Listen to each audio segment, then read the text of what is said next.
Hey everyone, today we're diving into the amazing world of adobo, a dish that holds a special place in the hearts of Filipinos. This dish is super important in Filipino culture, not just as a meal, but as a symbol of unity and tradition. It's like way more than just food. It's a way to bring people together, to share stories and to celebrate life. It represents Filipino history and who they are, reflecting the diverse influences that have shaped the Philippines over centuries. From family parties to big celebrations, you'll always find adobo on Filipino tables, a testament to its enduring popularity. The amazing smell fills their homes and reminds everyone of their shared culture, evoking memories of family gatherings and festive occasions. The coolest part, every family and every part of the Philippines has its own special adobo recipe, each with a unique twist. They pass these recipes down through generations, making a ton of different flavors, just like the many islands of the Philippines, each with its own story. Adobo is popular because you can eat it with anything. Whether it's rice, vegetables, or even bread, it always tastes amazing. It can be a simple, everyday meal or the star of a fancy feast, showing its versatility and universal appeal. Filipinos are really good at using what they have, and you can see that in how they cook adobo. They make the most of local ingredients. They mix it with different ingredients and cooking styles, creating a dish that's both familiar and new every time. Adobo shows us how creative Filipinos are in the kitchen, blending tradition with innovation to make something truly special. It's like a tasty history book of Filipino food traditions, reminding everyone of their love for food and their past, and how food can bring people together in the most meaningful ways. Way before the Spanish came to the Philippines, the people there were already pros at keeping food from going bad in the hot weather. One smart way was putting meat in vinegar and salt. This is actually how adobo started. This method, sometimes called kinilo or adobo, helped keep meat and seafood good for a long time, especially without fridges. Vinegar made from sugarcane or palm sap was like a natural refrigerator. It stopped bacteria from growing and gave the food a tangy taste. Salt, which was easy to find, took out the extra moisture from the meat, making it last even longer. This easy but super effective method helped early Filipinos save their food so they could eat all year round. They were really good at using what they had. When the Spanish explorers arrived in the 1500s, things changed a lot in the Philippines, including the food. The Spanish brought with them not only their culture and religion, but also their culinary traditions, which had a significant impact on the local cuisine. The Spanish saw the Filipinos preserving meat in vinegar and salt and thought, hey, that's kind of like what we do.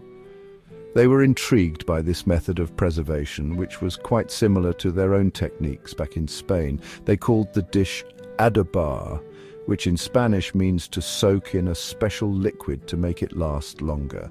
This term was quickly adopted and became a part of the local vocabulary, blending seamlessly with Filipino culinary practices. This is how adobo went from a simple way to store food to a famous dish. Over time, it evolved and became a beloved staple in Filipino households, known for its rich and savory flavors. But the Spanish did more than just give it a name. They influenced the way it was prepared and enjoyed, adding their own twist to the traditional recipe. They brought new ingredients to the Philippines, like garlic and peppercorns, which Filipinos started using in their adobo. These ingredients added new layers of flavor and complexity to the dish, making it even more delicious. The Spanish were also good at writing things down, so they wrote about adobo, making it an official part of Filipino food history. Their documentation helped preserve the recipe for future generations. A Spanish friar even described adobo in his 1613 dictionary as a Filipino dish with meat, salt, vinegar, and garlic. This early record highlights the importance of adobo in Filipino culture and its enduring legacy. As adobo became popular all over the Philippines, each region added its own twist, reflecting the rich cultural diversity of the archipelago. They used local ingredients and cooking styles, creating a bunch of different adobo recipes. From the bustling markets to the quiet rural kitchens, each version tells a story of its own. For example, there's the spicy adobo sa gata from the Bicol region, made with coconut milk and chilies. This version is known for its creamy texture and fiery kick, a true reflection of Bicolano cuisine. Then there's the simple adobo sa puti from Cavite, which doesn't have many ingredients. Its simplicity highlights the essence of traditional Filipino cooking, focusing on the purity of flavors. Each regional adobo is unique and shows how creative Filipino cooks are. The variations are endless, each one a testament to the ingenuity and resourcefulness of the Filipino people. In Ilocos, they love using bagoong, a salty fish paste which makes their adobo extra savory. This ingredient adds a distinct umami flavor that sets Ilocano adobo apart. Mindanao, on the other hand, is known for adobo sa turmeric.